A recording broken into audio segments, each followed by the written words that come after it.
Welcome to Bible Stories for Sleep, a place where scripture and history are told softly as gentle companions to your rest. Tonight I invite you to enter a world so different from our own, and yet so familiar. We are not focusing on great battles or fiery sermons or even dramatic miracles. Instead, we are slowing down and leaning into something quiet, something ordinary, and yet something deeply revealing.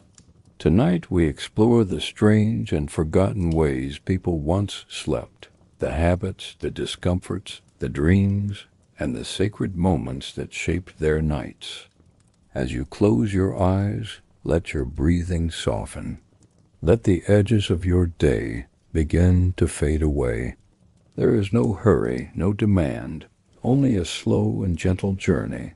With each word you are being carried back into the past, into the warmth and dust of a world where rest was hard won, and dreams were more than imagination. You may never have thought about how people in the Bible slept, but tonight you will see that these little details open doors into their lives, their culture, and their faith. Think about your own bed for a moment. Soft, supportive, private. Perhaps you have a pillow that fits just right, sheets that feel cool or warm depending on the season, and a door you can close to create silence. Now imagine something very different. Imagine stepping into a small stone home, dimly lit, with the floor covered in straw mats. Imagine finding a place to lie down beside your family, with goats and sheep resting not far away. The air smells of smoke from the cooking fire, mixed with the musky scent of animals. Children fidget and whisper before sleep takes them. Outside, dogs bark, and the faint sound of neighbors carries through the walls. This was the texture of night in the Bible, and it was not always inside. In the heat of summer, many families carried their bedding up to the flat rooftops of their homes. There, beneath the open stars, they lay shoulder to shoulder, hoping for a breath of cooler air. The stones beneath them held the warmth of the day. Dust drifted in the wind. The city around them hummed with soft noises that never truly stopped. If you have ever tried to sleep outside, you can imagine how the air feels different, how the night sounds feel alive, how every sense is awake even as the body longs to rest. Other times, sleep happened on long journeys, where the ground was hard and uneven. Jacob, fleeing alone, used a stone for a pillow. Can you picture placing your head against something rough, cold, and unyielding, trying to find a moment of comfort? And yet, in that uncomfortable sleep, Jacob received one of the most famous dreams in Scripture, a vision of angels ascending and descending a ladder to heaven. For the people of the Bible, even restless or painful sleep could open into the divine. This is why dreams mattered so deeply. A dream could guide a nation, warn a prophet, or reveal a hidden truth. Pharaoh awoke troubled by images of cows and grain, images that Joseph would explain as 7 years of plenty followed by 7 years of famine. Daniel awoke pale and shaken by visions of beasts and thrones. Gideon tested the will of God through nights of waiting and watching.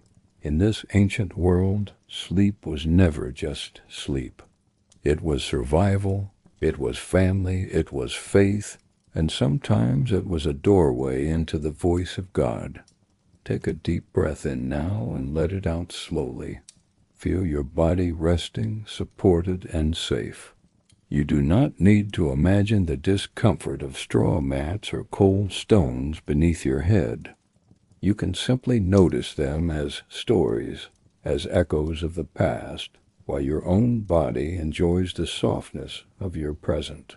Let that contrast make you even more grateful, even more peaceful, even more ready to let go. Over the next hours, We will wander through this world together. We will visit the rooftops where families sought cool air. We will hear the noises of crowded one-room homes, filled with snores and bleating animals. We will walk beside priests who kept sacred watch through the night, their rest broken by duty.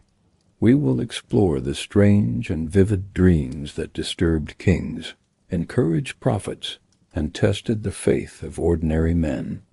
These stories are unusual, sometimes uncomfortable, sometimes awe-inspiring, but always soothing when told slowly, gently, and with care. So let your breath fall into rhythm. Let your body grow heavy against the bed.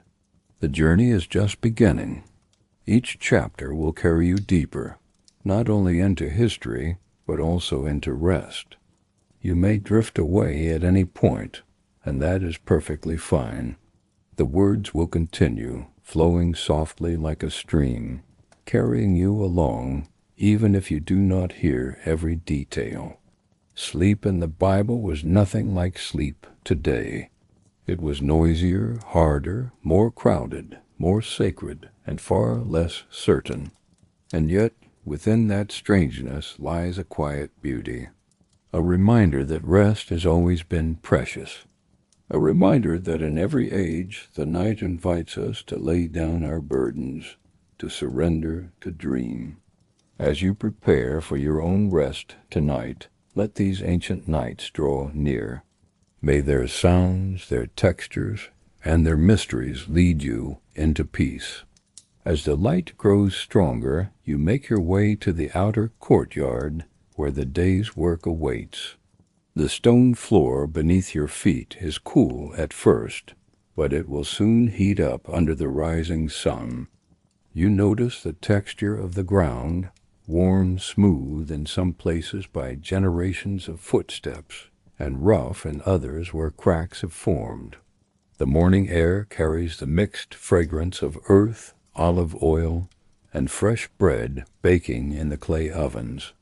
These scents wrap around you, comforting and familiar, grounding you in the rhythm of life that rarely changes from one season to the next.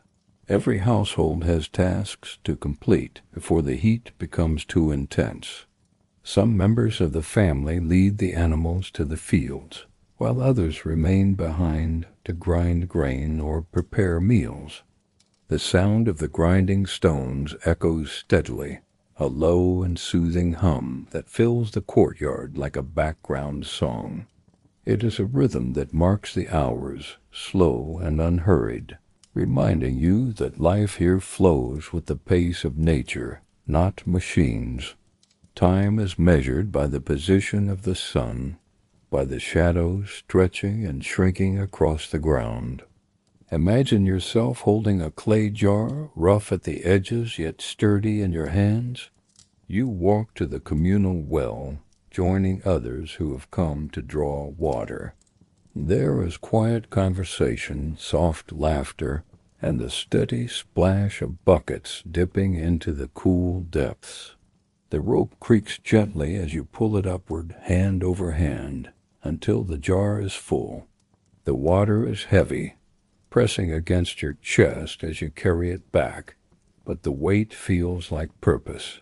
Each drop is precious, and you learn to move slowly, carefully, so that nothing is wasted. By mid-morning the sun is warm upon your skin, and you find shade beneath a fig tree. Its wide leaves rustle softly, stirred by a breeze that carries whispers from the surrounding hills. The sweetness of the fruit tempts you, its aroma hanging in the air, promising refreshment. When you bite into it, the taste is rich and satisfying, a reminder of the goodness that grows from the earth's soil. The tree's shade is more than comfort. It is protection, a quiet sanctuary in a world where rest is woven into the work of living. Around you, life continues in its gentle patterns. Children chase one another across the courtyard, their laughter rising like a melody against the steady drone of insects. Women stir pots, simmering over open flames, the scents of herbs and lentils mingling with smoke that curls lazily upward. A shepherd returns briefly to check on supplies, his cloak dusted with the dryness of the fields, his staff tapping the ground as he walks.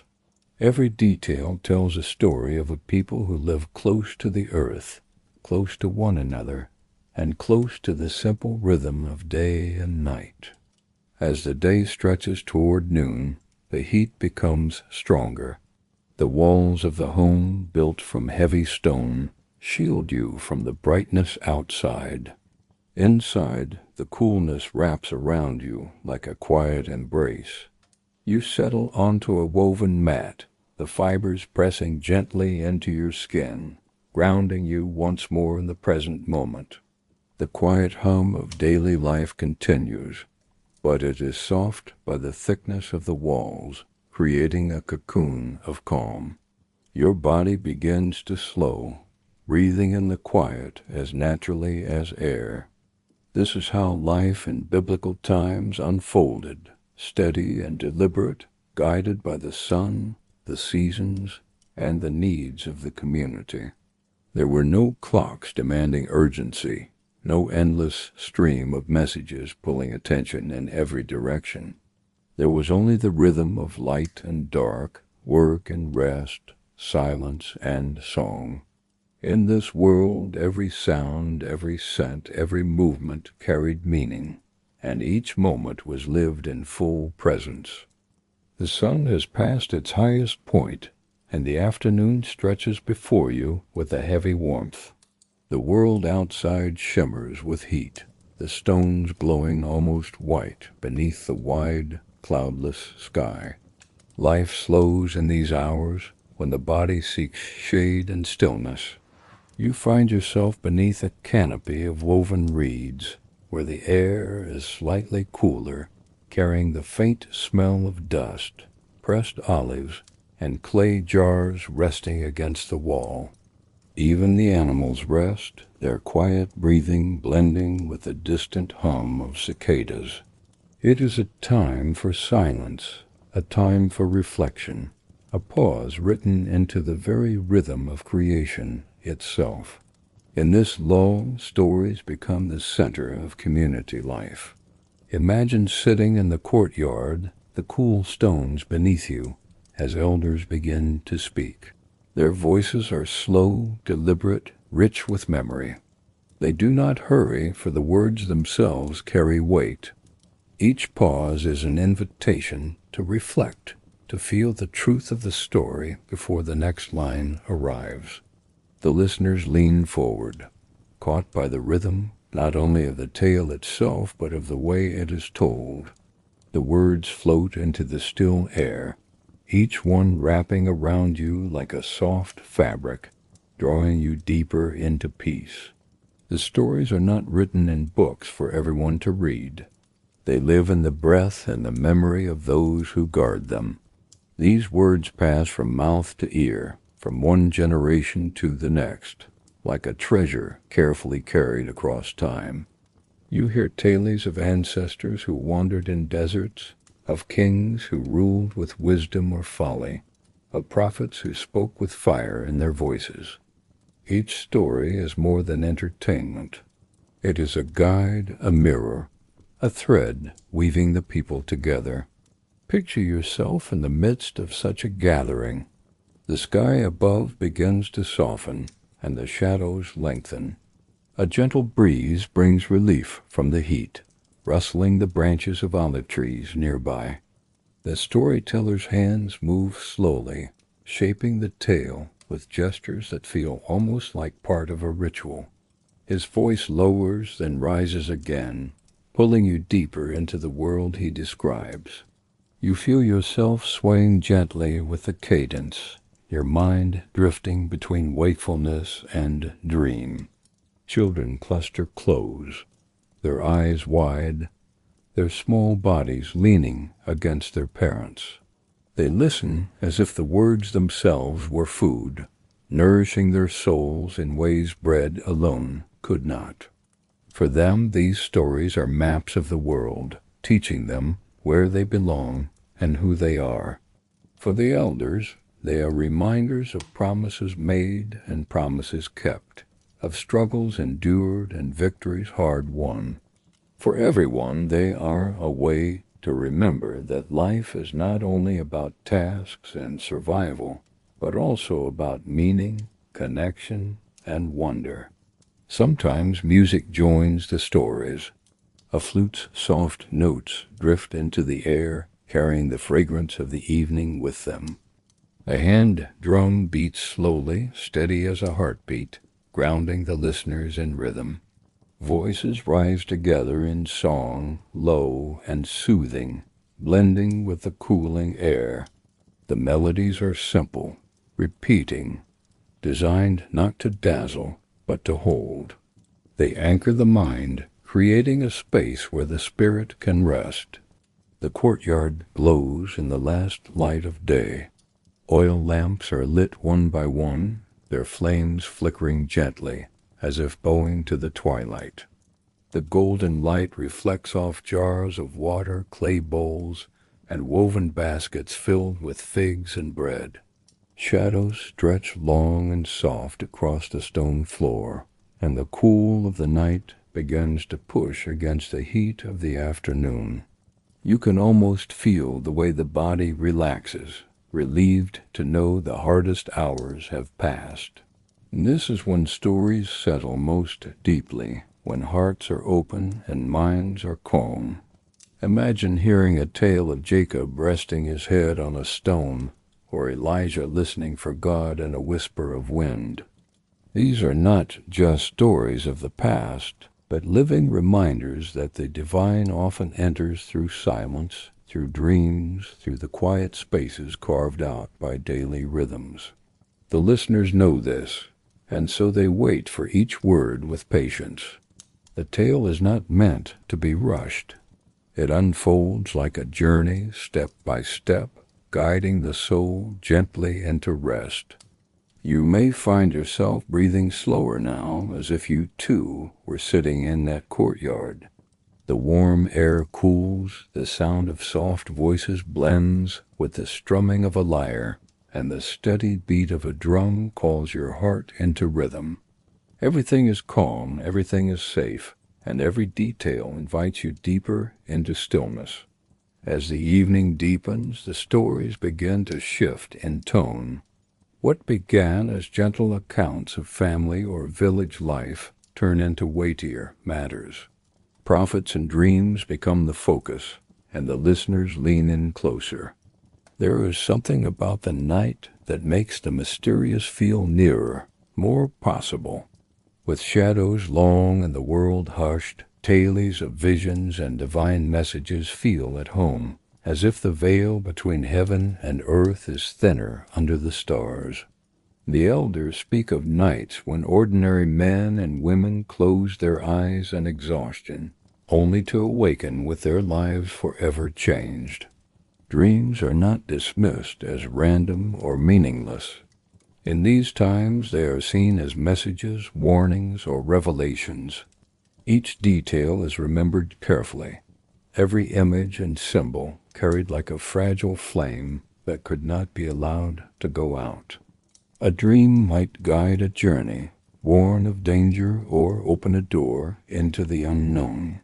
Picture the weight of such responsibility. Imagine waking from restless sleep, your heart racing, your breath unsteady, because you saw something you could not understand. In our modern world, we might turn over and dismiss it. But in the ancient world, your dream could shape the decisions of your family or even your nation. Dreams became part of the collective memory, told and retold like stories around the courtyard fire.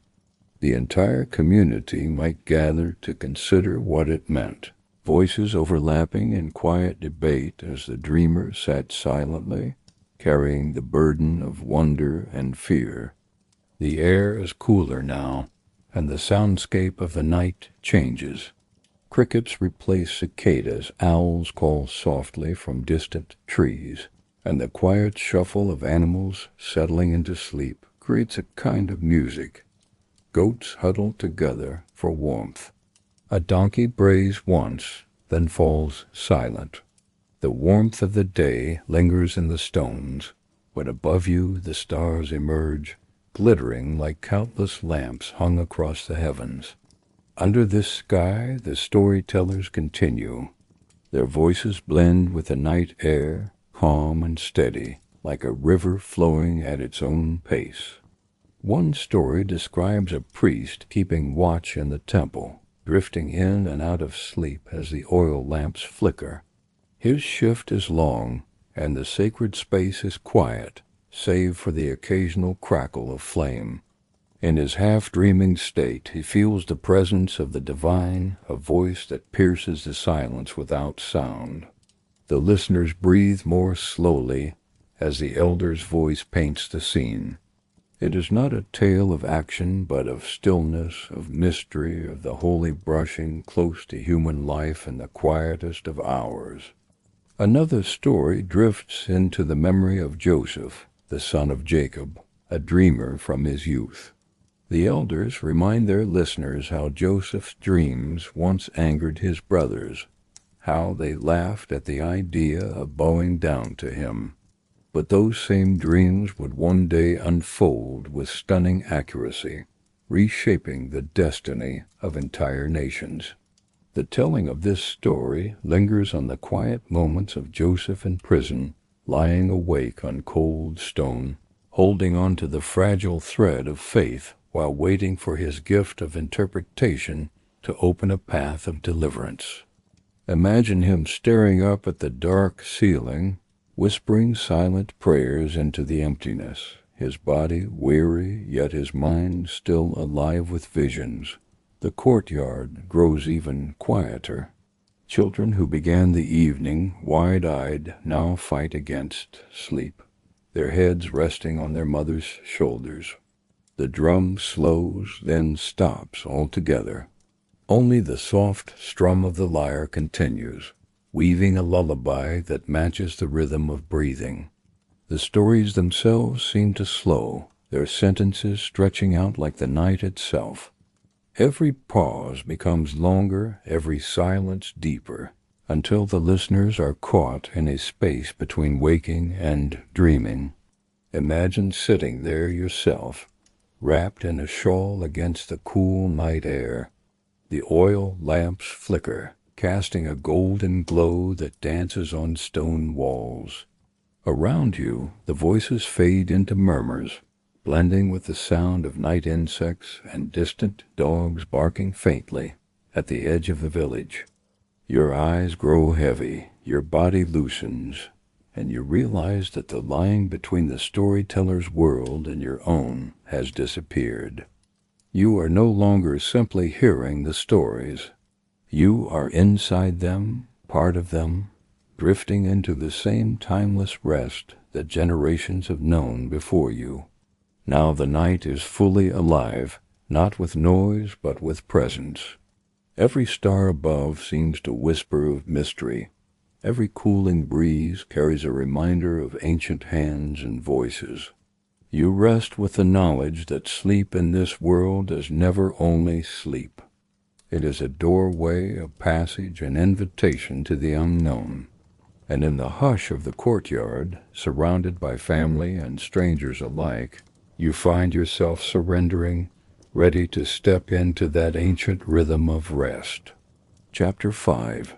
Sleeping together in one-room homes, the night has deepened, and sleep has settled across the village like a blanket. Yet not every household knows silence. Step inside a simple one-room dwelling, built of stone and clay, where the entire family rests together. The floor is covered with woven mats and blankets, some thin, some thick with layers patched over years. Children curl near their parents, while the youngest sleep closest to the warmth of the hearth. A goat shifts in the corner, tied loosely to a post, its faint breath rising and falling in rhythm with the sleepers.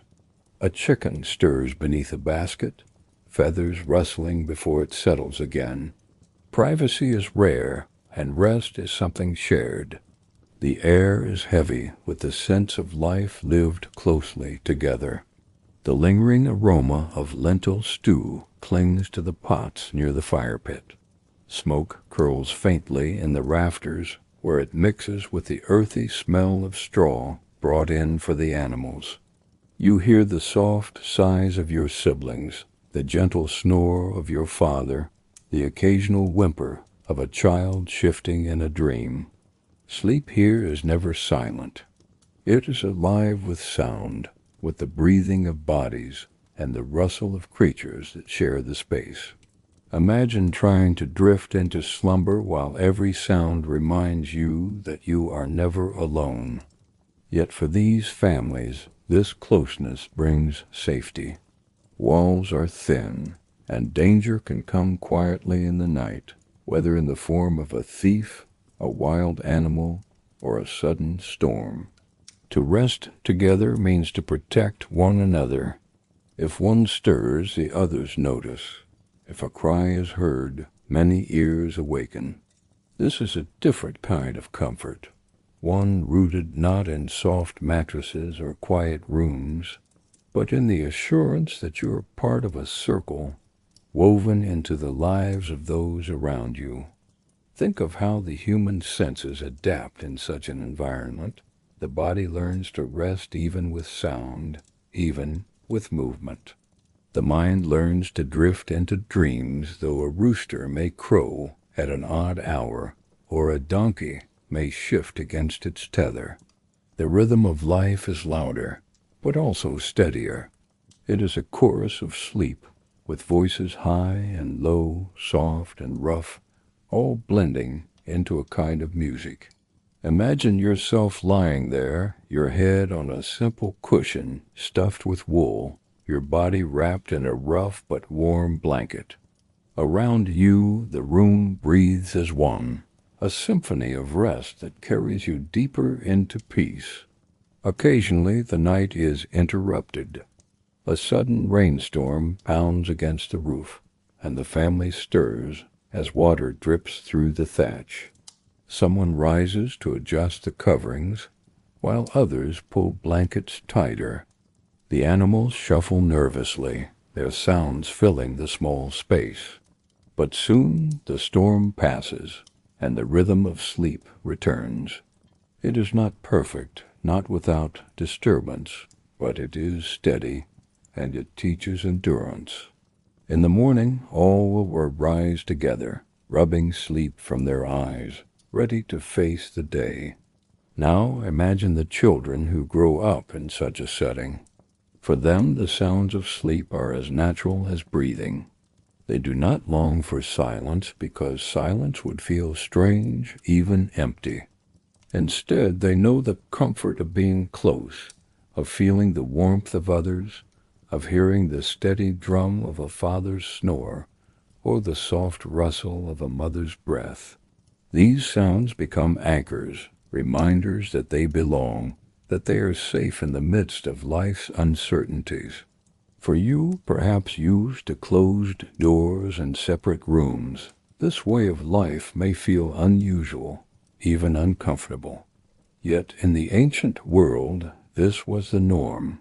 Sleep was not a solitary retreat, but a communal act. It was woven into the rhythm of family, of survival, of trust. To rest alone would feel vulnerable. To rest together was strength.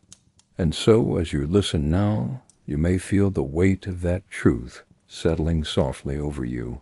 Sleep is not only about the body, but about the bonds that hold us. But not every night in such homes ended in peace. Sometimes the stillness was broken by voices in the street, the cry of a traveler arriving late, or the heavy steps of a neighbor returning from a long day. Stone walls could not silence the outside world. Dogs barked. The wind howled between narrow alleyways. A baby cried in another home, and the sound carried through the village as if it belonged to your own family. In these moments, rest was fragile. It required surrender, the willingness to let the world remain imperfect while your body released its grip on the day. And so rituals were formed to ease the body into sleep. Before lying down, oil lamps were lowered, their flames dimmed until the shadows softened on the walls. A parent might whisper a prayer, invoking protection over their household, safety from robbers, from fire, from sudden sickness.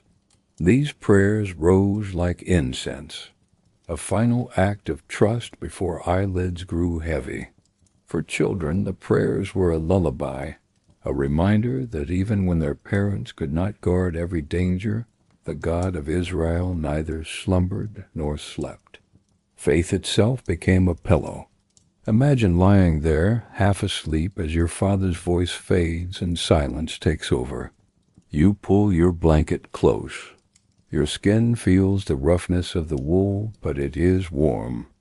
Your body is tired, worn from the labor of the fields, the long walk to the well, the endless chores of survival. Yet in that exhaustion there is peace. Sleep comes not as a luxury, but as a gift earned by the sweat of the day. Dreams, too, were different in this world. Without glowing screens or endless distractions, the imagination held greater sway.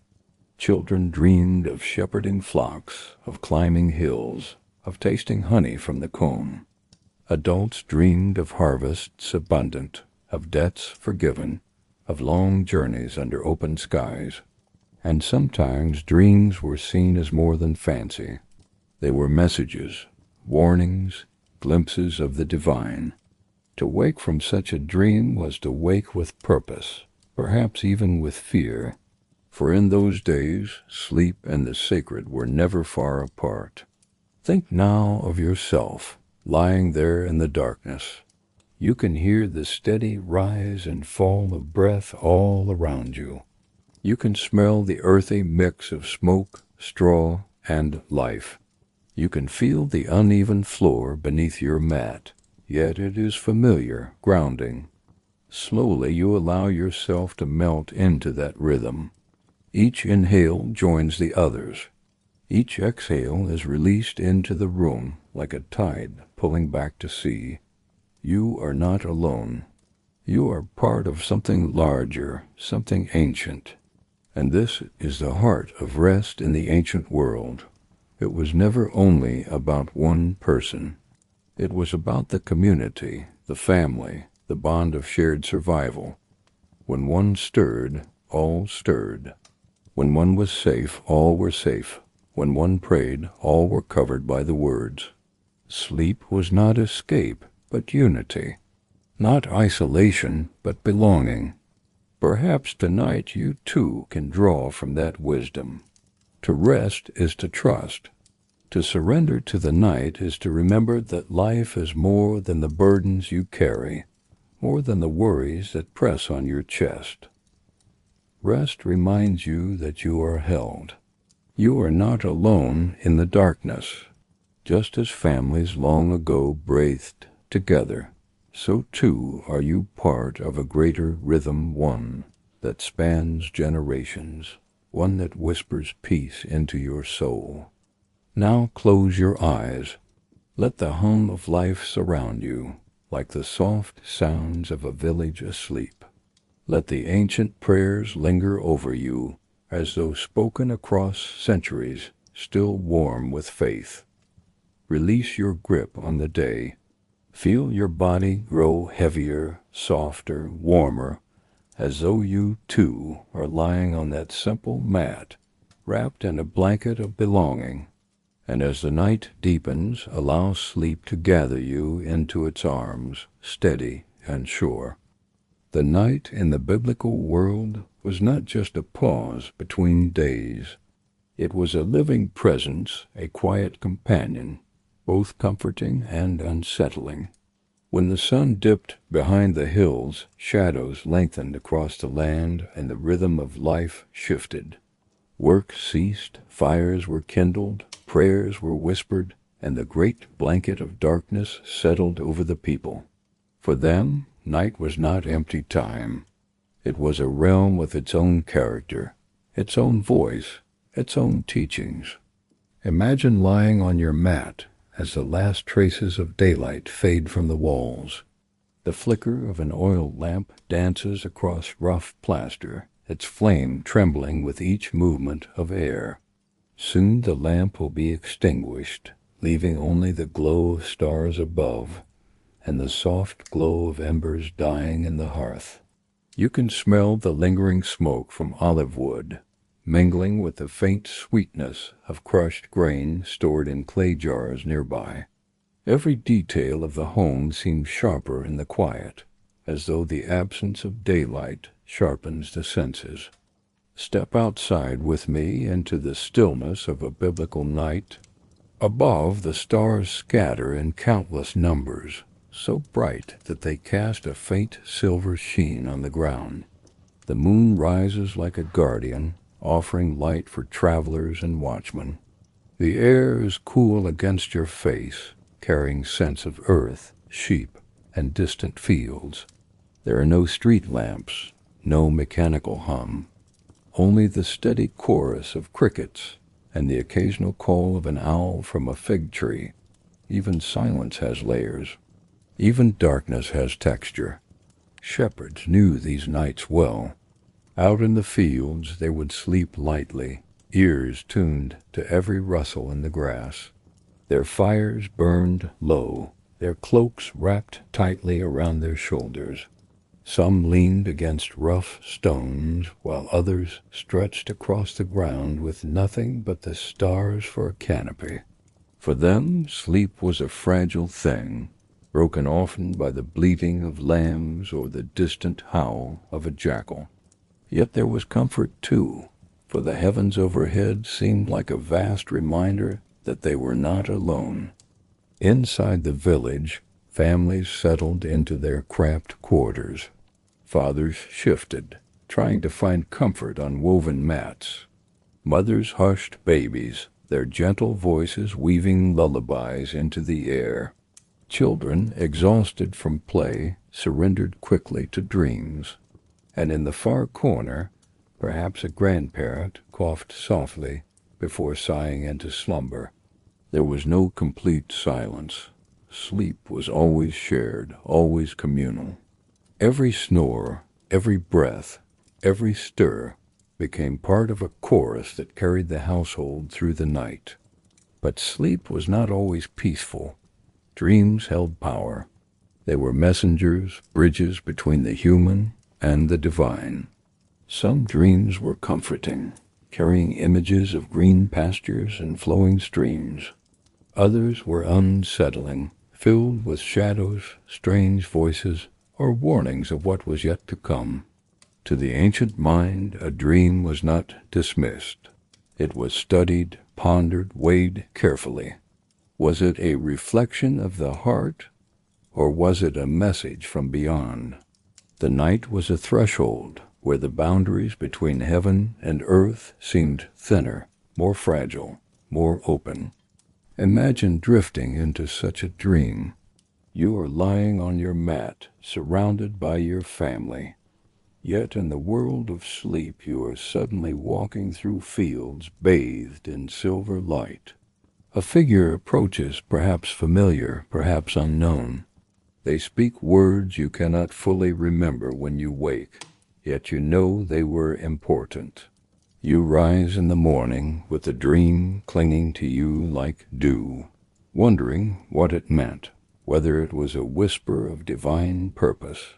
Priests who served in the temple sometimes spoke of these moments.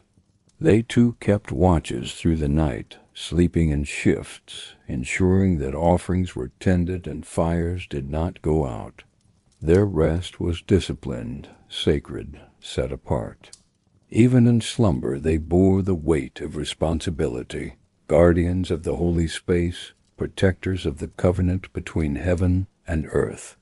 Their dreams, too, were seen as significant, part of a long tradition of God speaking through visions in the night. And for every family, every farmer, every child, the night brought the same test. Would they trust enough to close their eyes, to surrender their strength, to let go of the day's labors and let rest restore them? Sleep was not a luxury. It was an act of faith. To sleep was to believe that the world would still turn without your constant effort. To rest was to trust that God would keep watch when you could not. Listen closely now. The household grows stiller. The fire has burned low, its faint crackle a background hum. Outside the animals shift but settle again.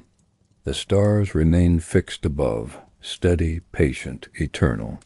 Your breath joins the rhythm of the sleeping family. Slow in, slow out.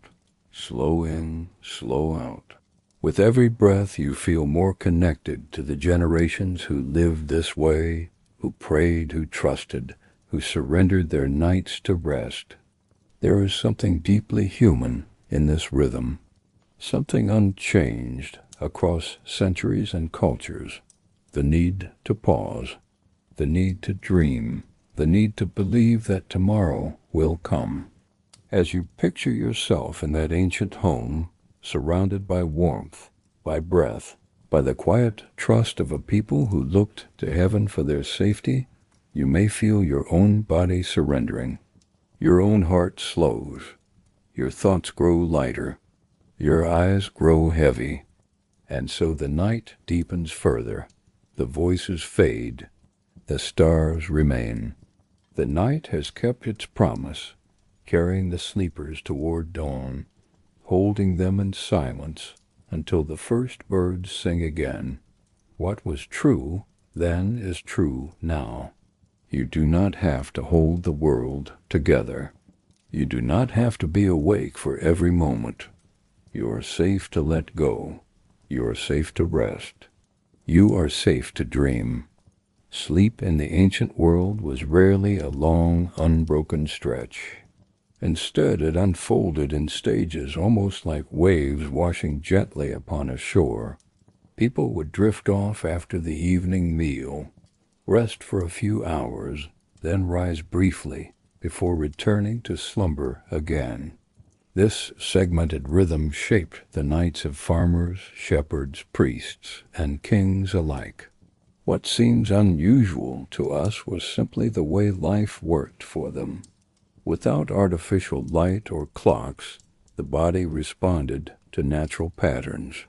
First sleep, then wakefulness in the middle of the night, followed by a second sleep until dawn. Imagine yourself lying down after a long day of work. The earth beneath your mat is firm, the smell of dust and grain clinging to your hair and clothes. Your stomach is satisfied, but not heavy. The air cools quickly once the sun sets, and you draw a cloak or blanket over your shoulders. Around you, your family settles too. Someone shifts to find a better position. A child yawns, then curls against their parent. The faint crackle of the fire is steady in the corner. Slowly, sleep takes hold. The first stretch of the night is often the deepest. Dreams come quickly, vivid and rich. Perhaps you see fields bathed in golden light, or streams flowing gently through valleys. Perhaps you revisit memories of childhood, or catch glimpses of people you love who are far away. This kind of sleep is heavy, grounding, restoring, but after a few hours your body stirs. Something shifts in the room. Maybe the fire has dimmed, or an animal outside has rustled. Maybe you simply feel the cool air brushing against your skin. Your eyes open, and you are awake in the heart of the night. Step with me into that midnight stillness. Outside, the village is bathed in moonlight.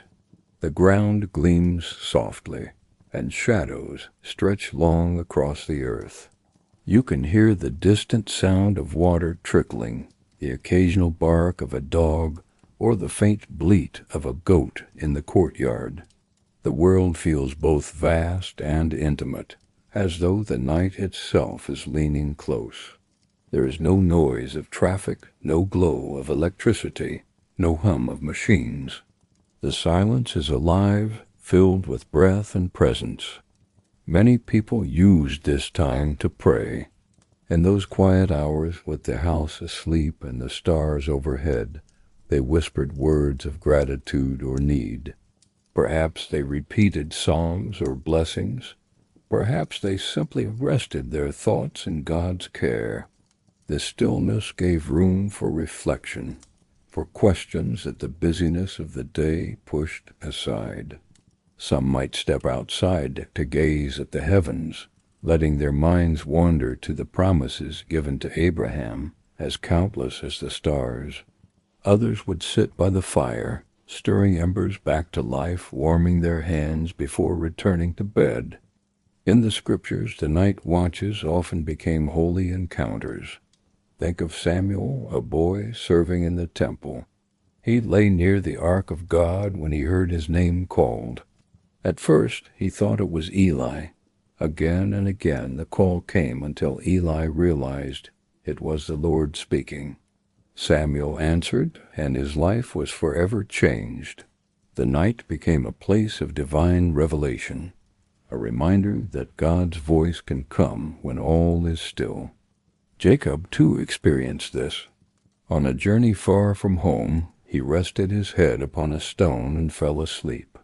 In that fragile state, between exhaustion and slumber, he saw a ladder stretching into heaven, angels moving up and down, and God's promises spoken over him. When he awoke, he declared, "Surely the Lord is in this place, and I did not know it." His sleep had become sacred ground, his dream a doorway between earth and heaven. Daniel's nights were filled with visions that shook his spirit. Strange beasts, kingdoms rising and falling, messages too heavy to understand in a single moment. He often awoke troubled, seeking wisdom and interpretation. Even so, these night visions guided nations and foretold the unfolding of history. To Daniel, the night was not empty. It was a canvas on which God painted mysteries. And then there was Pharaoh, whose dreams unsettled him so deeply that he called upon magicians and wise men for answers. But none could explain the 7 fat cows and 7 thin ones, the healthy stalks of grain devoured by withered ones. Only Joseph, a Hebrew prisoner, could reveal the truth. Those dreams carried the fate of Egypt and surrounding lands, warning of famine and preparing the way for provision.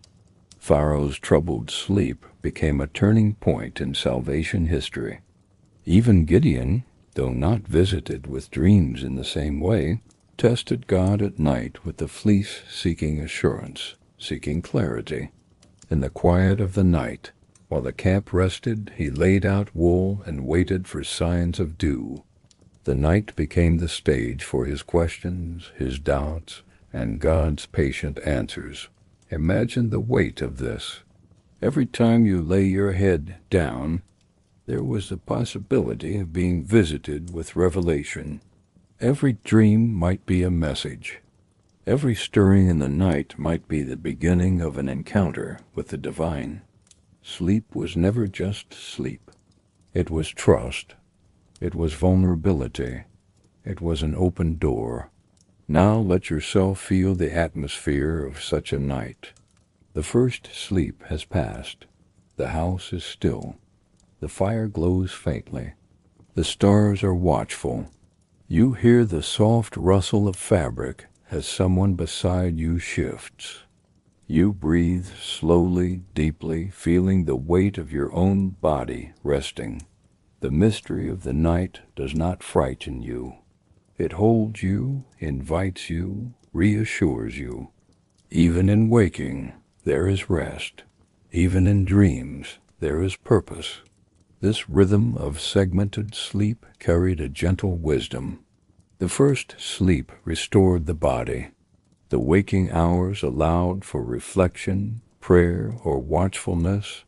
The second sleep brought fresh dreams, softer, lighter, filled with images of dawn. Together, the night became whole, not rushed, not fragmented, but woven into a pattern of restoration. As dawn approaches, the rooster crows.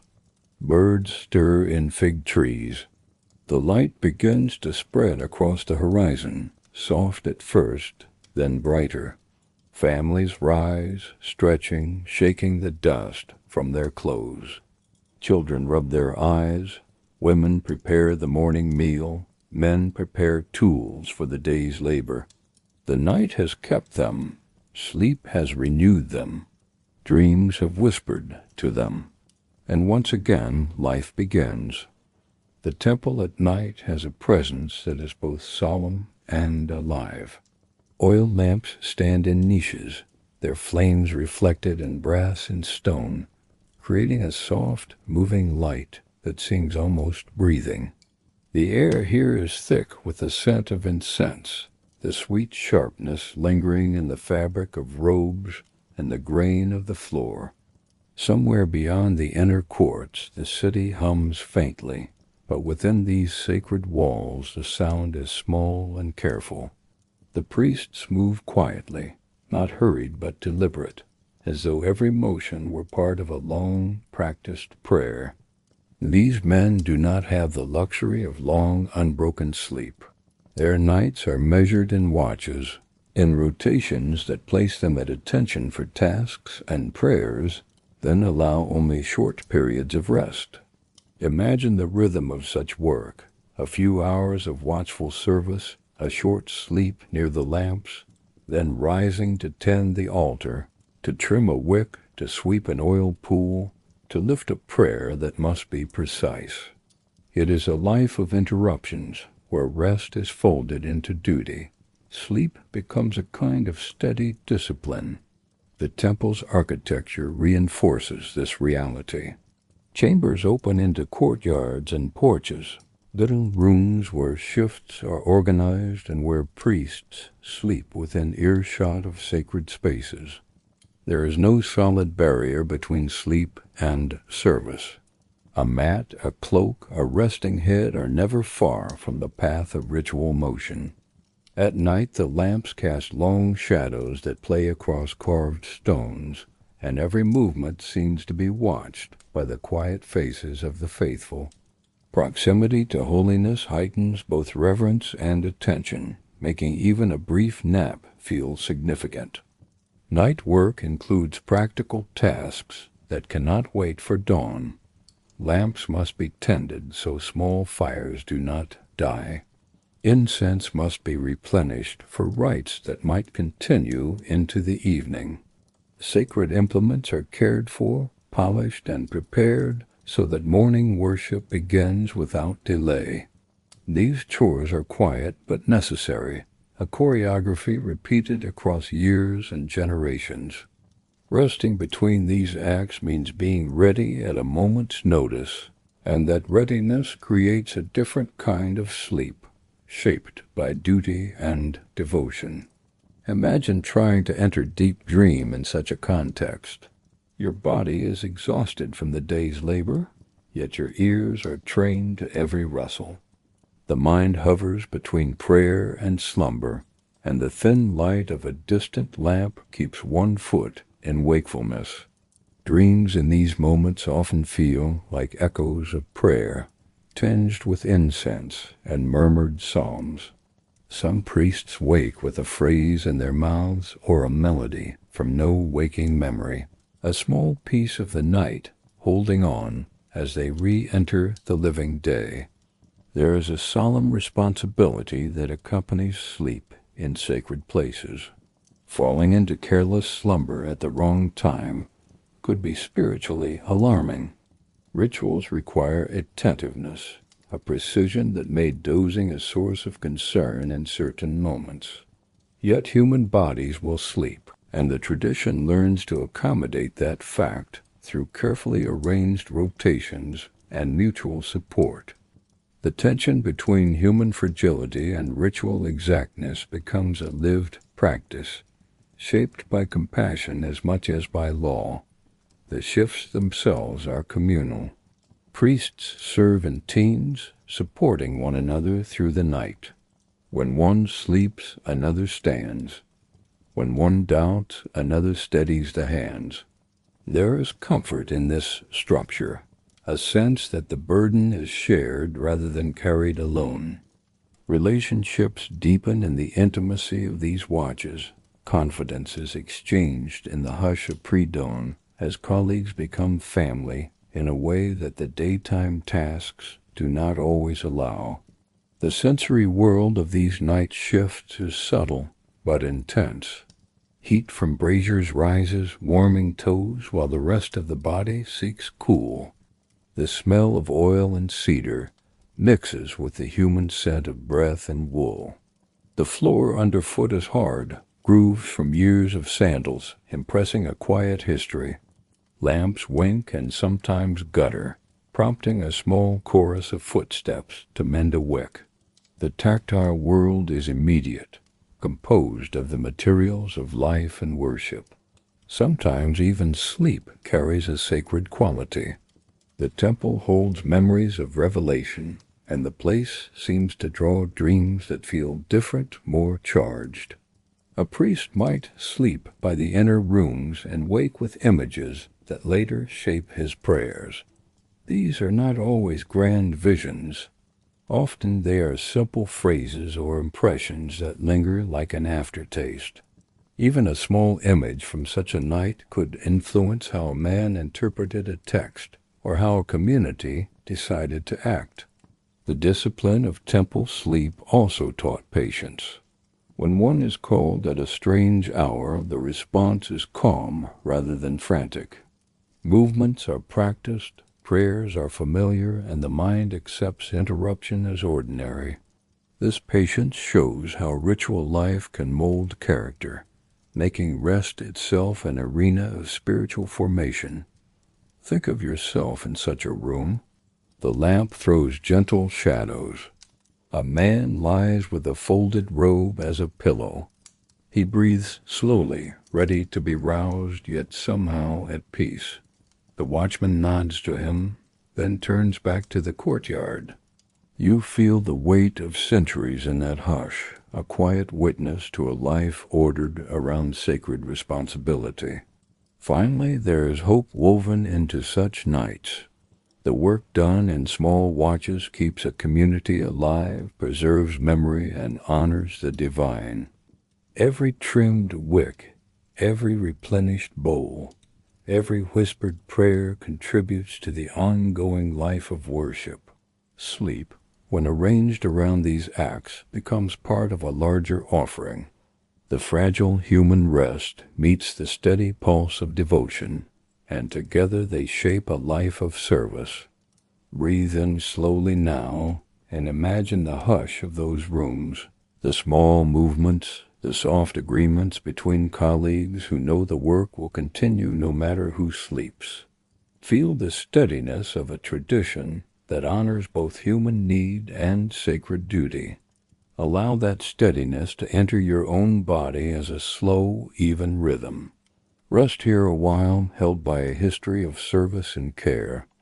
The prophets lived in a different rhythm of rest.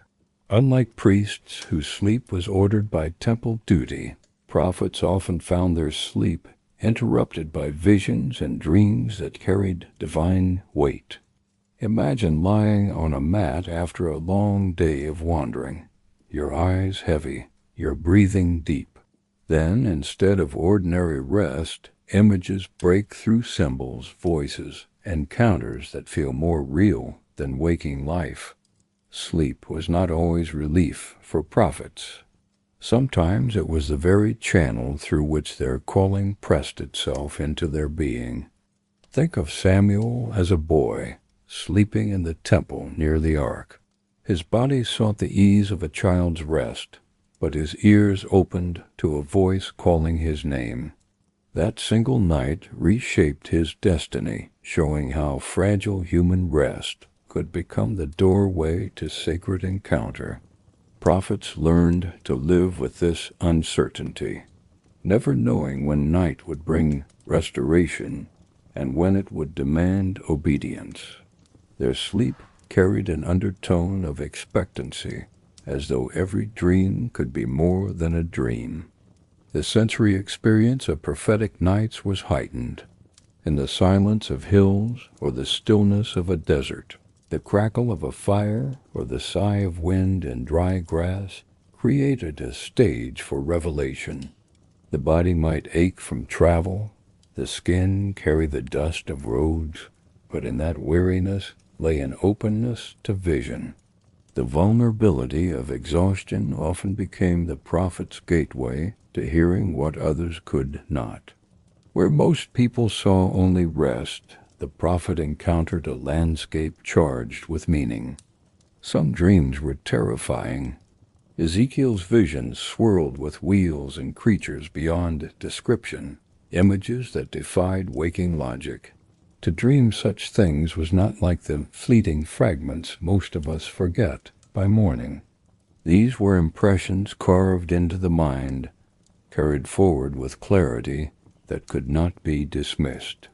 Imagine waking before dawn, heart racing, still feeling the presence of fire and storm in your chest, then having to shape those impressions into words for a people who did not want to listen.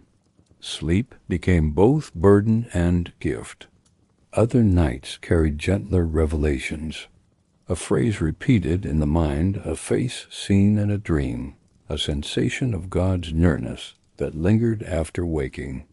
Prophets cherished these as much as the thunderous visions, for they reminded them that the divine voice could also soothe rather than shake. In these moments, sleep felt less like an interruption and more like an embrace, giving courage for the harder messages they would later deliver.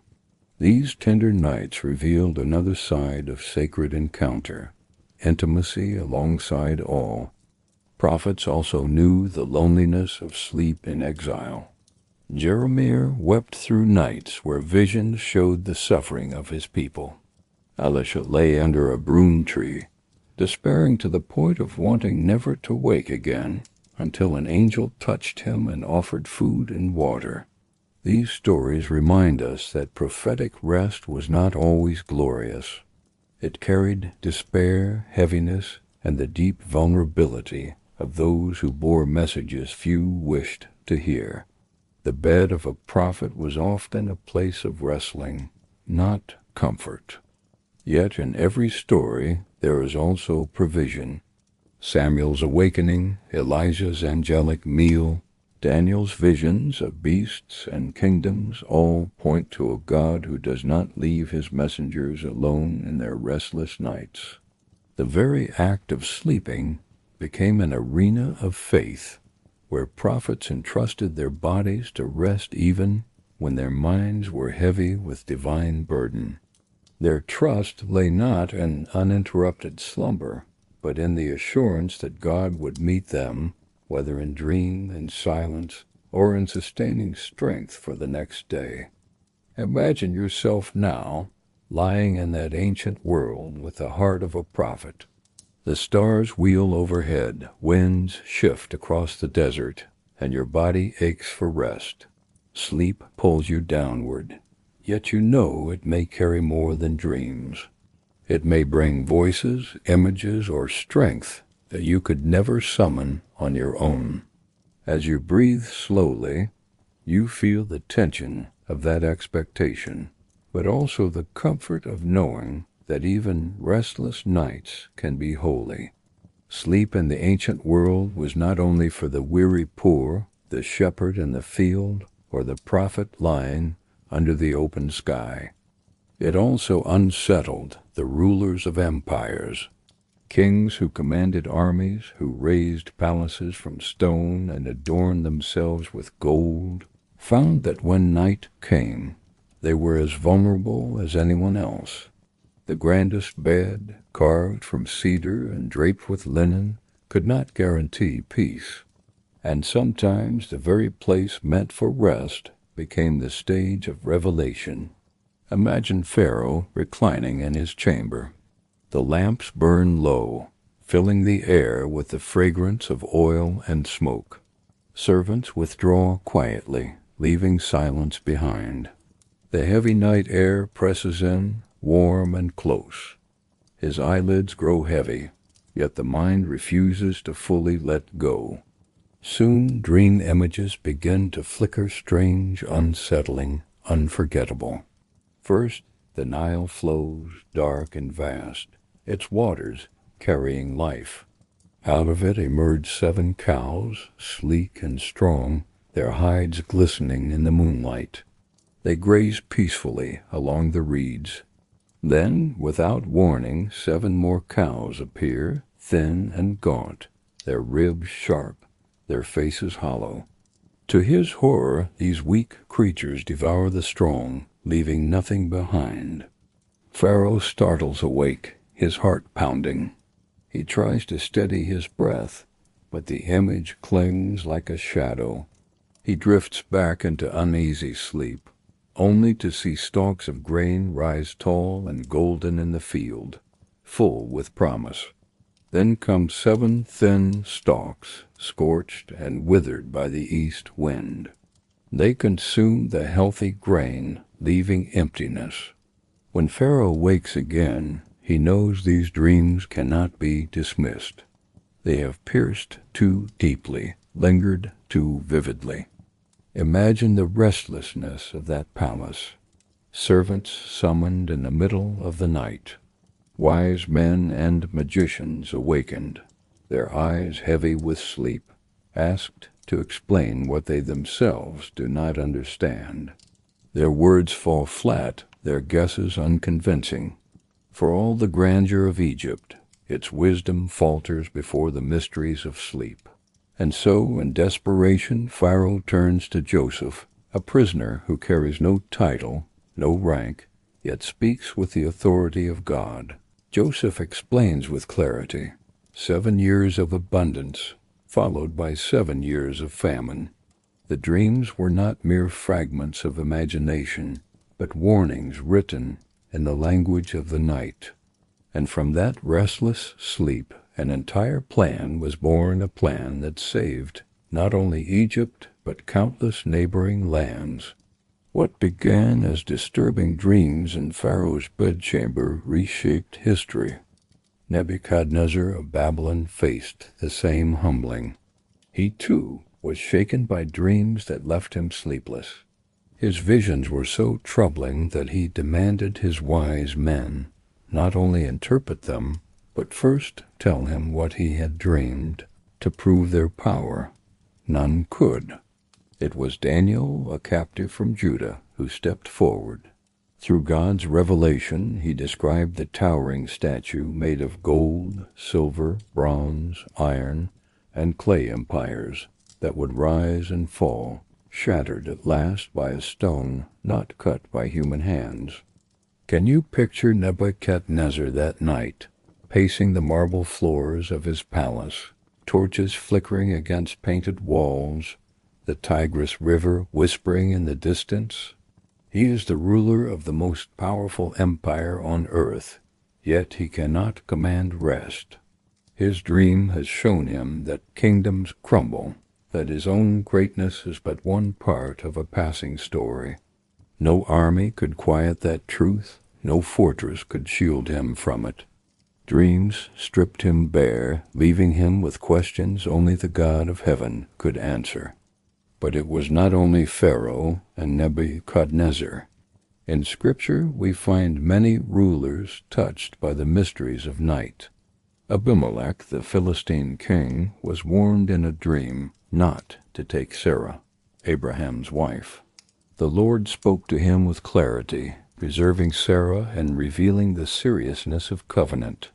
Later, Pilate's wife would dream during the trial of Jesus, sending word to her husband, "Have nothing to do with that righteous man, for I have suffered much because of him in a dream today." Even in the moments leading to the cross, night visions whispered warnings to those in power. These accounts remind us that sleep humbles all people. No crown protects against the messages of the night. No palace wall keeps out revelation. Imagine lying in one of those chambers, the coolness of stone beneath your bare feet, the heavy fragrance of frankincense in the air. Outside, guards pace silently, spears in hand. Yet inside, as your eyes close, the world shifts. Dreams pull you into realms where your power means nothing. You cannot fight them. You cannot dismiss them. You awaken shaken, searching for answers. For us today, the lesson is gentle but profound. Night is not wasted time. Dreams can stir reflection, challenge our direction, and even whisper guidance we do not expect. Like Pharaoh, you may wake with an image that lingers.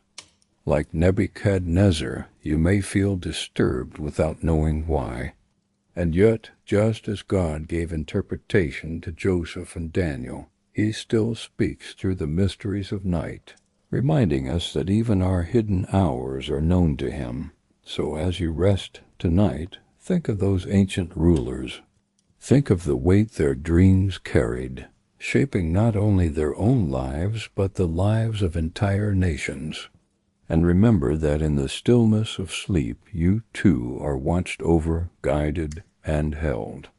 Kings may have seen famine, empires, and warnings, but for you, the night can be a place of peace, where the one who rules over every kingdom gives you rest.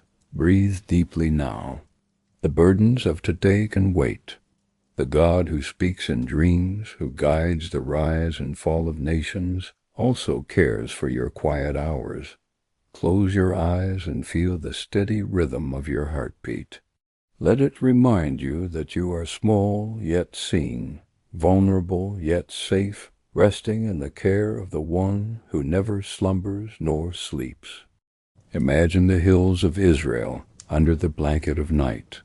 The stars glitter above, countless and steady, while the cool wind whispers through the fields. Families are asleep in their homes, animals quiet in their pens, but one man is awake, restless, unable to surrender to slumber. His name is Gideon, and tonight sleep will not come easily. His mind is heavy with fear, his body weary from worry, and yet he cannot silence the questions rising within him. The people of Israel are oppressed, surrounded by enemies, and Gideon has been called to lead them. But imagine the weight of such a calling. You are only one man from a small tribe with no great power, and yet you have heard the whisper of God's voice declaring that you are chosen. How can you sleep when your life feels too small for the task before you? So Gideon does what many have done when sleep refuses to come. He talks to God in the darkness.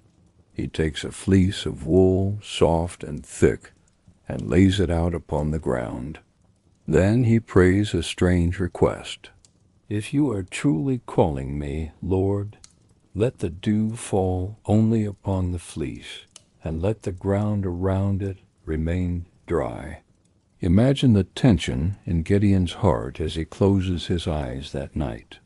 Every sound of the night presses upon his ears, the chirping of crickets, the distant bleat of sheep, the soft shifting of earth beneath his mat. Will God answer? Is this truly his voice or only Gideon's imagination? Slowly at last, Gideon drifts into shallow, restless sleep, wrapped in doubt and hope. At dawn he rises, and his heart pounds as he approaches the fleece. The ground is dry, dust clinging to his sandals. But the fleece is wet, soaked with dew, heavy with moisture. He wrings it out, and the water runs like a small stream onto the ground. The sign is clear, yet his heart is still troubled. What if it was chance? What if it was not truly God? And so, that evening, once more, Gideon prepares to test the Lord. Again the stars fill the sky. Again the land grows quiet. And Gideon lays the fleece down upon the earth. But this time he asks the opposite. Let the fleece be dry, and let the ground around it be covered in dew. Only then, Lord, will I know. Imagine the nervous tremor in his voice as he speaks this prayer. Imagine the long hours of the night, when sleep comes in short, broken waves, every dream filled with anxious images of battle and failure. This is not the deep rest of a peaceful heart. This is the shallow, watchful rest of a man pleading for reassurance. When morning comes, Gideon rises again, his body stiff from poor sleep, his heart beating heavily. He approaches the fleece and reaches down to touch it. Dry, perfectly dry. But the earth around it glistens with dew, damp and shining in the pale morning light. The message is undeniable. His strange nighttime request has been answered. This story is not about comfort. It is about the strangeness of faith and fear in the night. While others slept soundly, Gideon wrestled with doubt. While others dreamed, he bargained with God through signs of moisture and dryness. His sleep was not ordinary. It was pierced with uncertainty, shaped by divine communication, restless until his heart could finally believe. Think of what this tells us about the world of the Bible. Nighttime was not always for rest. For many, it was the hour of testing, the hour of encounter, the hour of strange signs that confirmed or unsettled the soul. For Gideon, sleep became the backdrop to his sacred experiment, and the fleece, soft and ordinary, became the instrument of God's reassurance. Now, imagine yourself there, the cool air of night brushing against your skin, the silence of the hills stretching around you, a single fleece laid upon the earth, pale in the starlight. You whisper your fears into the darkness, knowing that by morning the dew will bring either comfort or despair. And with that prayer, you lie down, uncertain if rest will ever come. This is how ancient people lived with their fears. They did not separate the sacred from the ordinary. Even their sleep, even their rest, even their nighttime doubts were filled with the possibility of divine presence. Gideon's strange test of the fleece reminds us that the night can be both unsettling and holy, both restless and reassuring. And sometimes the answers come not in the silence of prayer alone, but in the dampness of wool and the sparkle of dew at dawn. Imagine lying down to sleep in the heart of Babylon, a city alive with the sound of drums and flutes, the smell of spices drifting through the air, the towering ziggurats glowing faintly against the stars. The day has been long, filled with noise and duty, but now the city begins to quiet. Lamps flicker low, servants curl upon mats, guards take their posts at the gates. And in one chamber Daniel closes his eyes. But for Daniel, sleep is rarely peaceful. His body may rest, but his mind often becomes the canvas for visions that shake him to his core. He does not dream of ordinary things. He dreams of beasts rising from the sea, of horns and thrones, of kingdoms that rise and fall like waves upon the shore. These are not the dreams of a restless mind.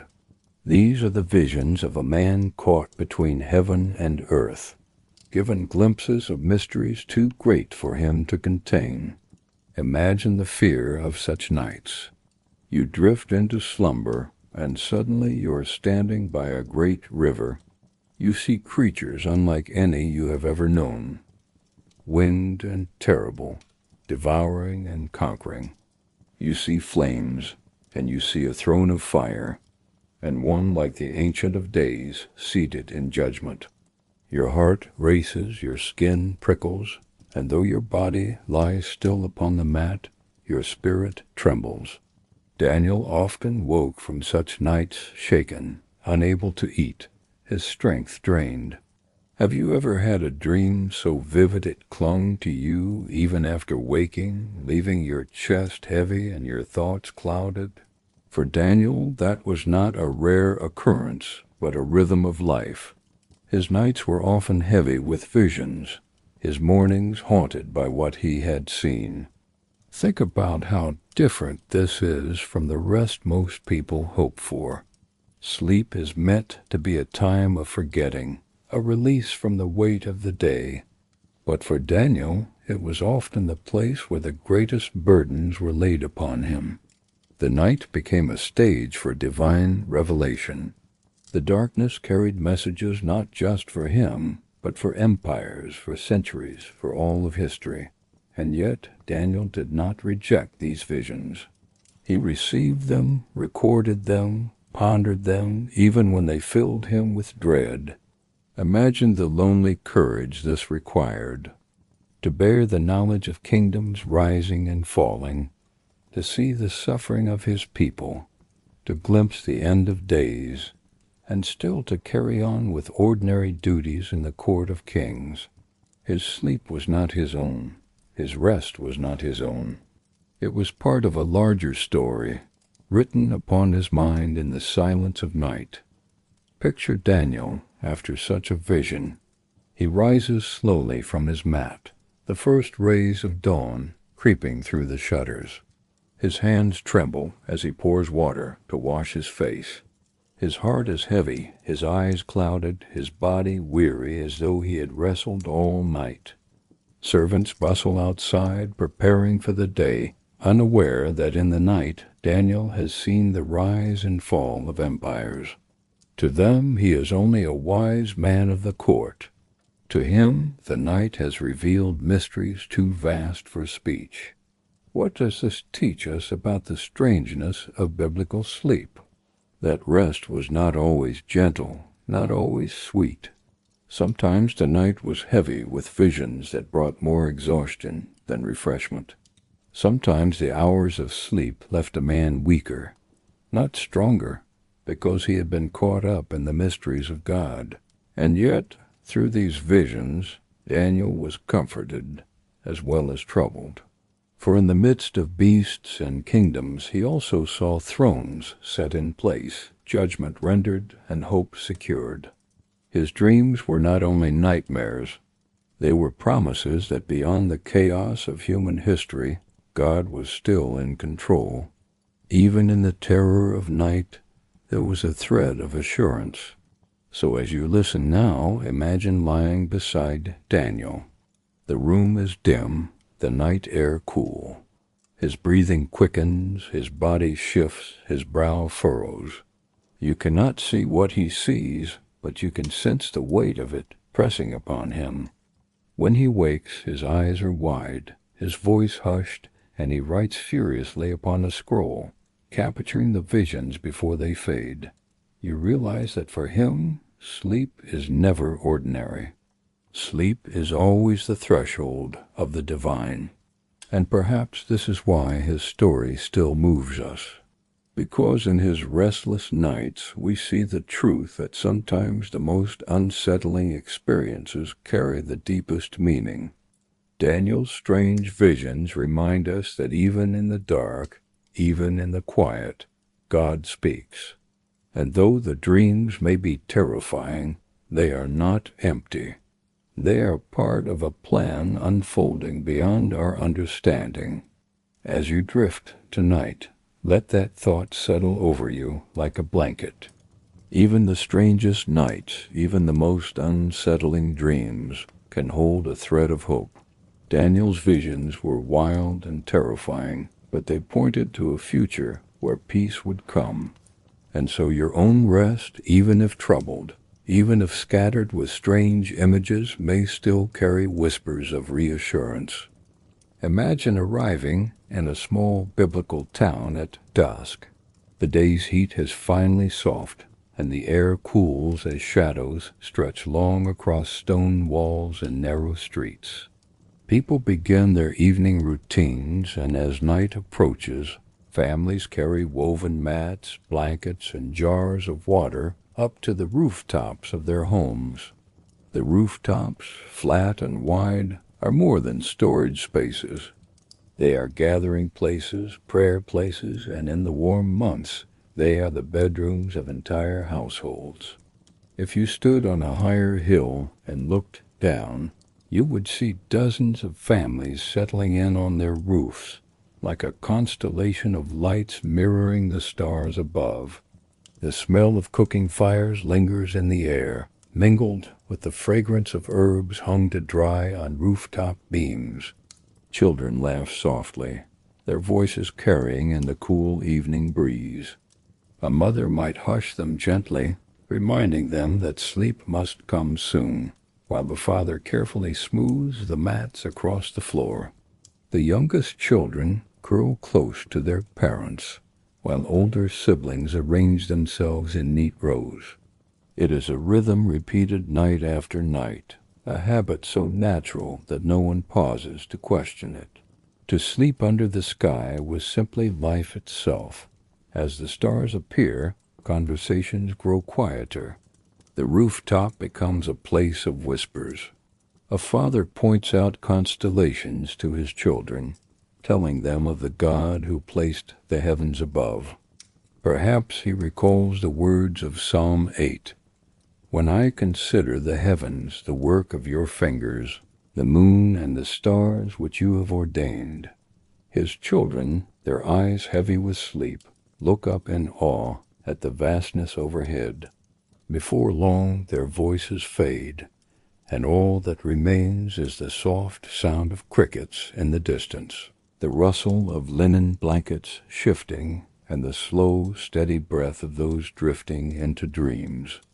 Now imagine the feeling of lying there yourself, the stone of the rooftop still warm from the sun, yet slowly cooling beneath you.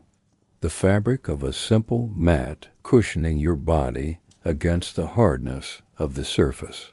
The night air brushing your face, carrying with it the scent of olive trees, figs, and freshly cut grain. A neighbor's rooftop nearby holds another family, their murmurs just faint enough to hear, blending into the harmony of the night. Sleep in this world is never silent. It is accompanied by the chorus of life. A donkey braying somewhere in the courtyard, a lamb bleating softly, or the shuffle of feet as someone rises to adjust a blanket. The Bible gives small glimpses into this way of life. In Luke 11, Jesus tells a parable of a man who comes knocking at his friend's house at midnight, asking for bread. The friend replies, "Do not bother me. The door is already locked, and my children and I are in bed. I cannot get up and give you anything." This short line reveals much. It shows that whole families slept together in one space. To rise in the night would disturb everyone. Privacy was nearly impossible, and the rhythms of rest were shared by all. There is a deep sense of togetherness in this way of living. Imagine knowing that when you woke, the first thing you would see were the faces of your loved ones. That when you fell asleep, it was to the sound of your family breathing in unison beside you. Even dreams were shared in a way, for when one stirred or spoke aloud in their sleep, the others would hear. When one child cried out from a nightmare, a parent's gentle hand was already there to comfort, and siblings might whisper reassurance in the dark. To rest was to be held in a circle of care, never truly alone, always part of something larger. For us today, this habit feels unusual, maybe even uncomfortable. We are used to walls, doors, and personal space. Yet in their world, closeness was not a burden but a gift. It taught patience, gentleness, and awareness of others. It created bonds that lasted a lifetime. A child grew up never knowing loneliness at night, and an elder drifted into sleep surrounded by the warmth of family. The constant nearness of others meant safety, companionship, and the comfort of shared silence. Even more fascinating is how rooftops were used for more than just sleeping. In the story of Samuel, we hear of Saul speaking with Samuel on the roof before dawn. a reminder that the rooftop was a place not only of sleep, but also of spiritual conversation and divine encounter. Resting under the stars was not simply practical. It carried with it the weight of reflection, prayer, and a sense of God's nearness. Picture again that quiet rooftop. The stars gleam above, the air is cool, and all around the town has gone still. A child stirs and rolls over, a blanket rustling softly. A dog barks faintly in the distance. A mother, half awake, smooths her child's hair and whispers a prayer. The night stretches long and peaceful, and you realize that their strange habit of sleeping on rooftops, of crowding into one room with family and animals, was not only about survival. It was about connection, safety, and the quiet beauty of being together. Imagine again the quiet hillsides of Judea. The stars are brilliant in the sky, so bright that the Milky Way stretches across the heavens like a river of light. A small group of shepherds gathers near their flock.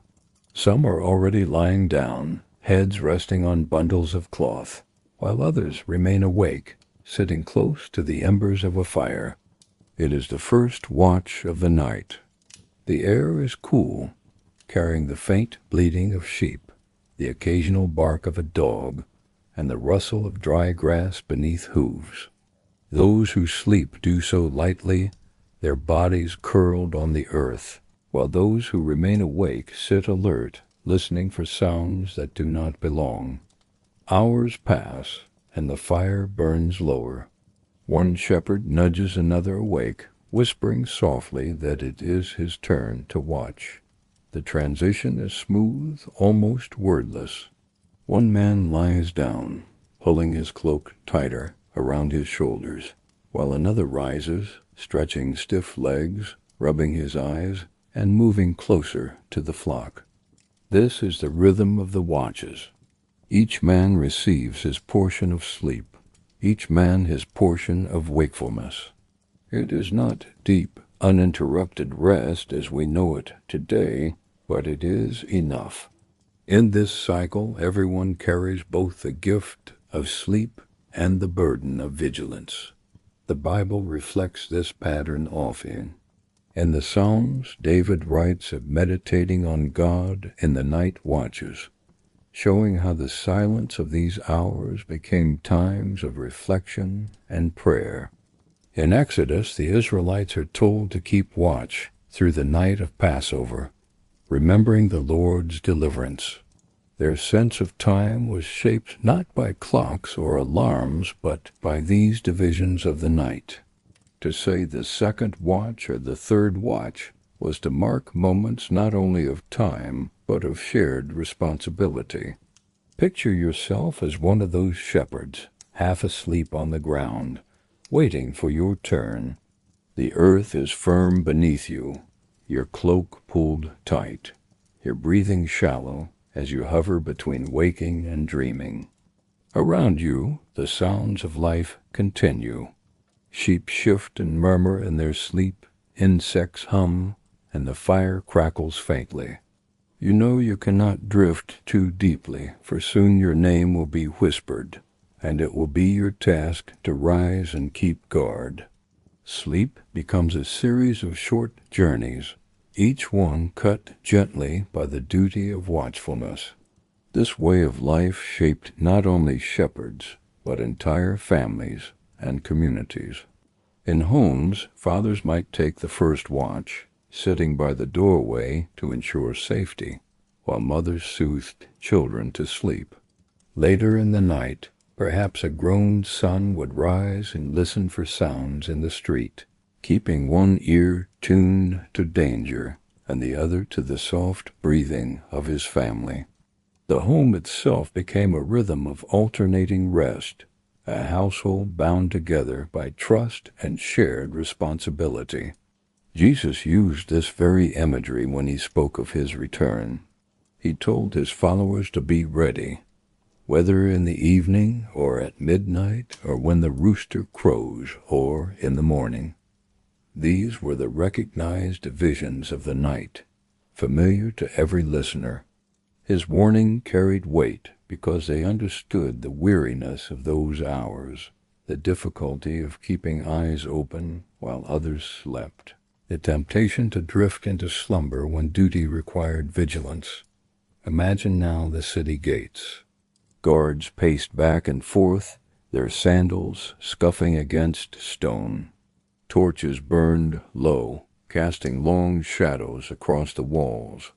Beyond the gates lay darkness, fields, and unknown dangers. Within the gates lay sleeping families, trusting that the watchman would keep them safe. For these men, sleep was scarce.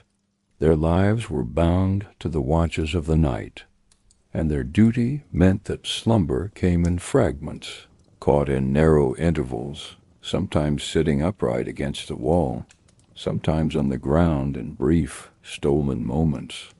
Their rest was always interrupted, their dreams always shallow.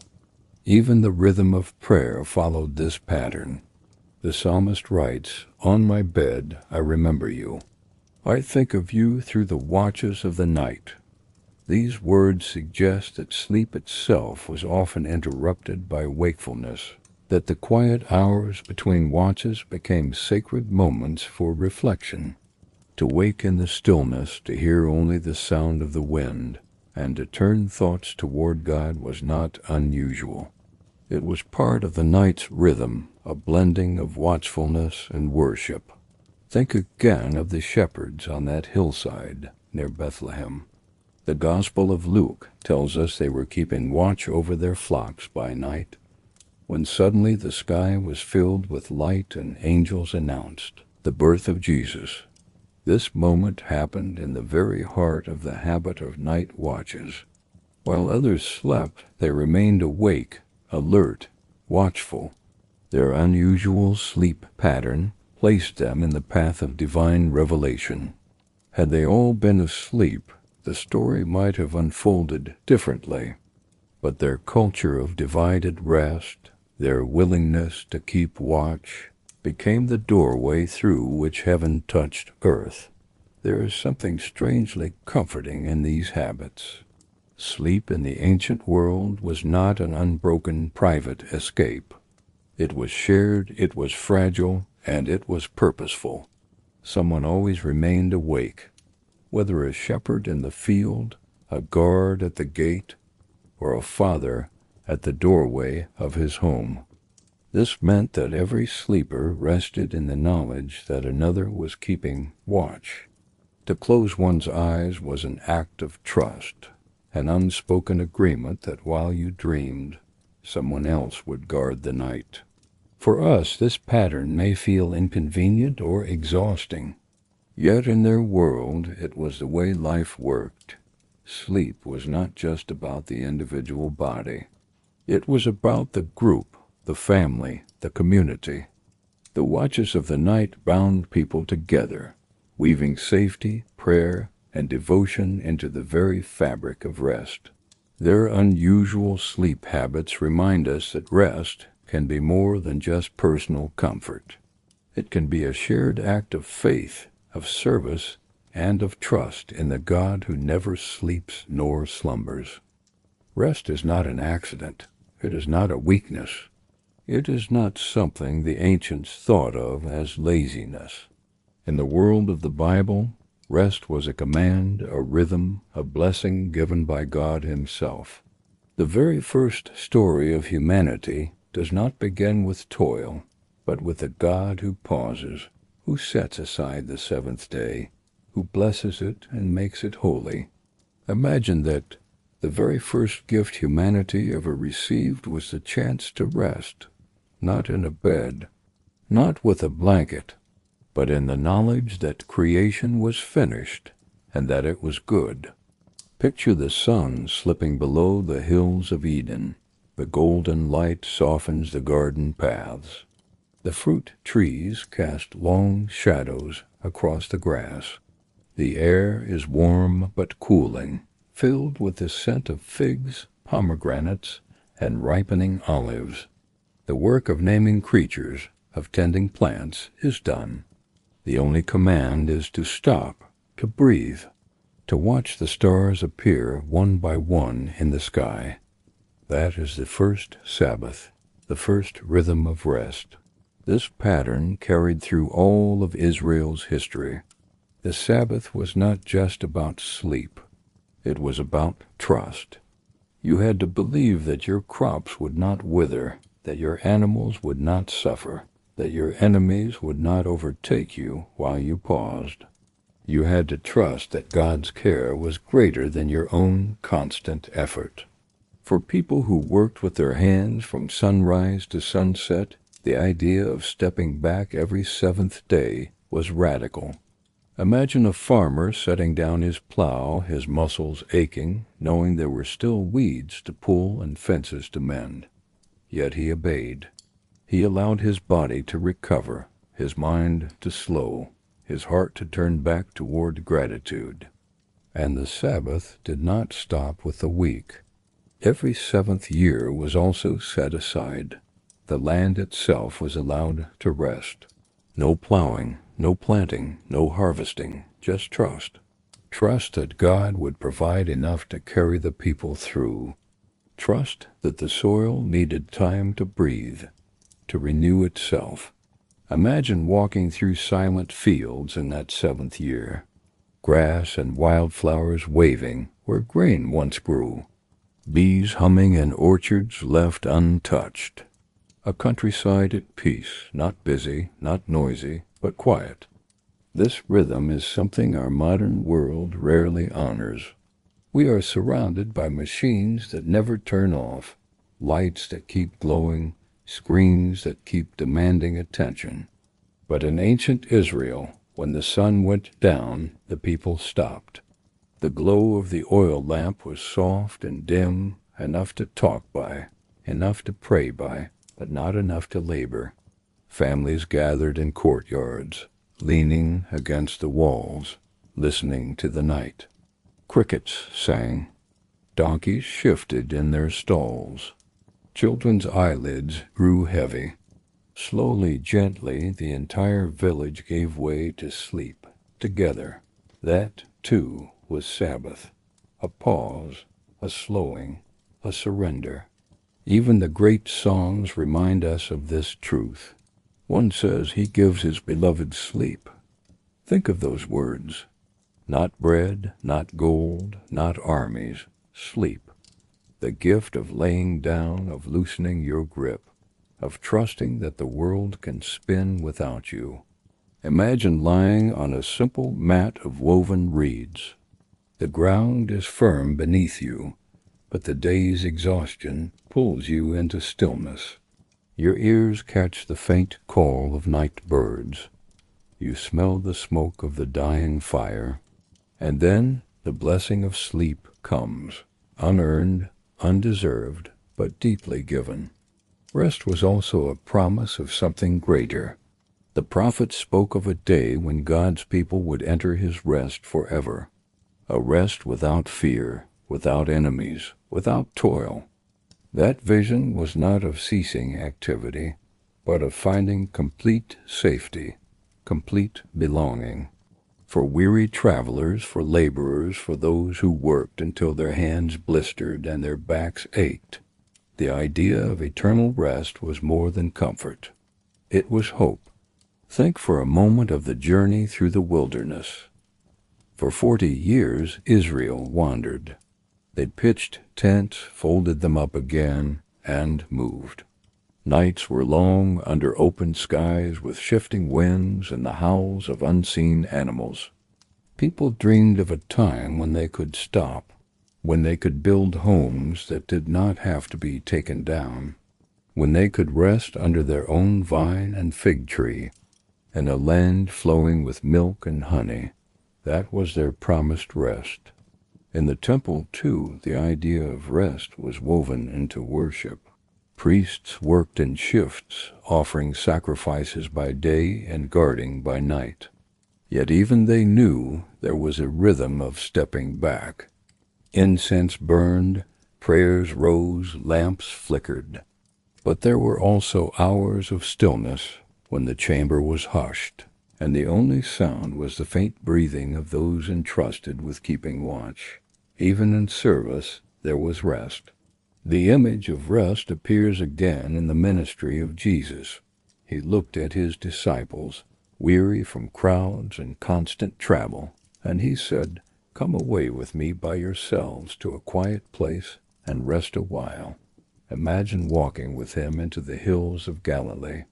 The air cools as you climb. The breeze carries the smell of wild thyme and fresh grass. You sit on a stone beneath an olive tree, your sandals dusty, your legs sore, and you close your eyes, not just because your body demands it, but because you are safe with him. That is rest as gift. Later he would say, "Come to me, all you who labor and are heavy laden, and I will give you rest." The people who heard him were not scholars or nobles. They were farmers, fishermen, women who carried water jars, men who carried burdens. They knew what it was to ache from dawn until dusk, and to them he promised rest, not only in sleep, not only in Sabbath, but in spirit, in heart, and eternity. So when we think of biblical sleep, it is more than strange habits, more than rooftop nights or dreams of angels. It is also this steady thread of divine kindness, that in a world of endless demands, there is a God who says, "Stop, lay down, trust, rest."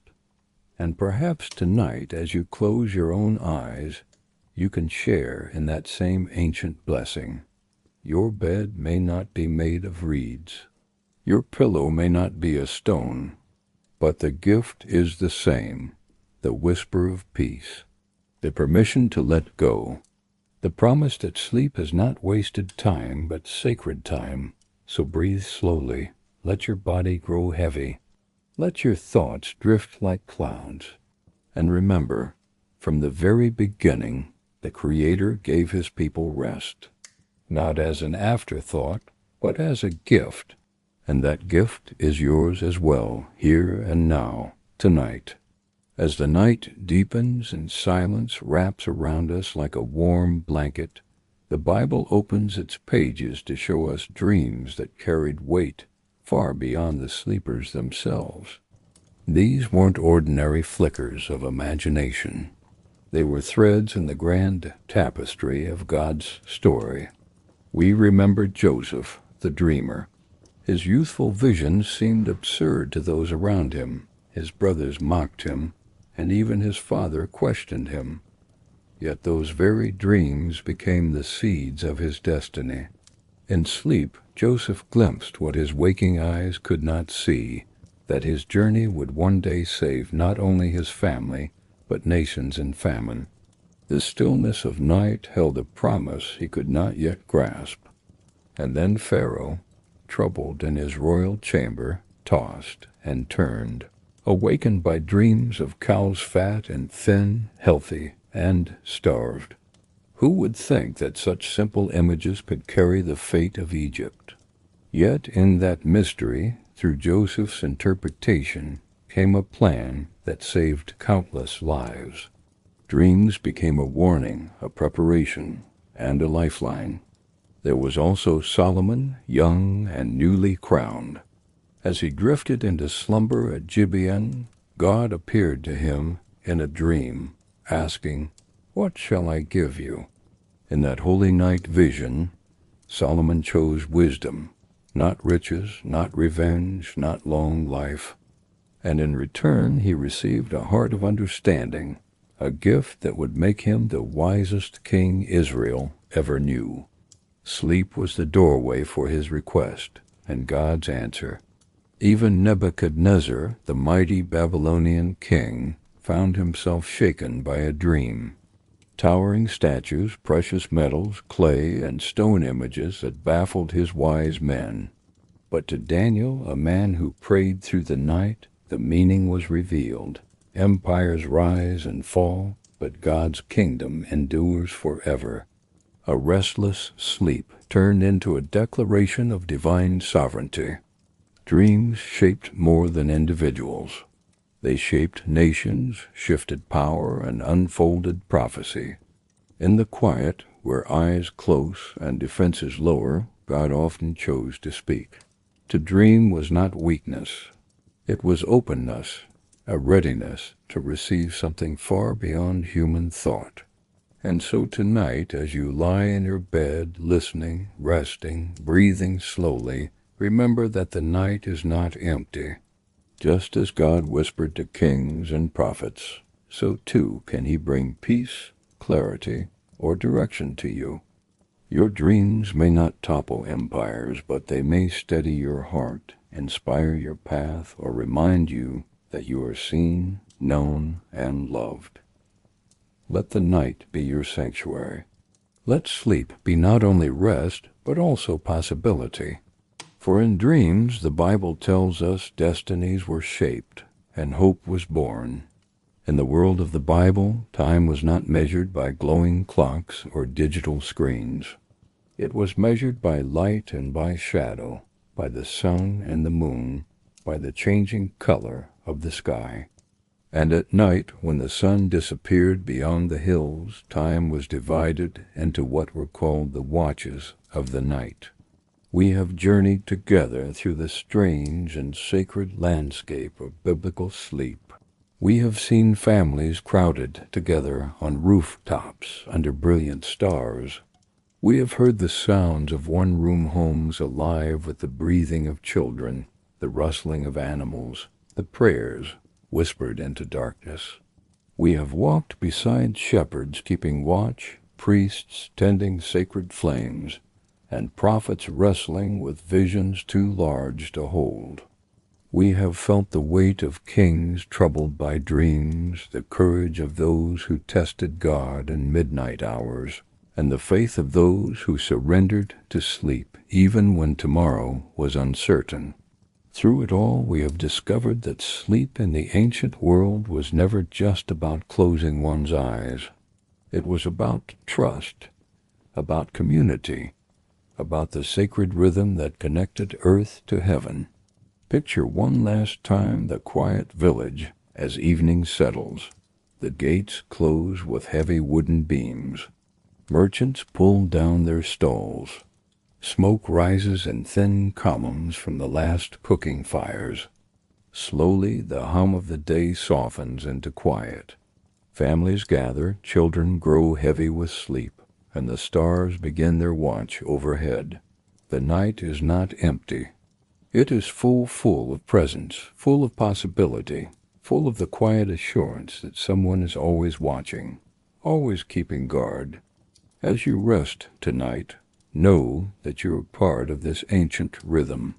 The same stars that watched over Abraham, Jacob, and David now watch over you. The same God who gave sleep as a gift to weary shepherds and exhausted farmers offers that gift to you as well. Your bed may be softer, your room quieter, but the blessing is unchanged. Sleep is still sacred. Rest is still holy. And you are still held. So let your breathing slow now one final time.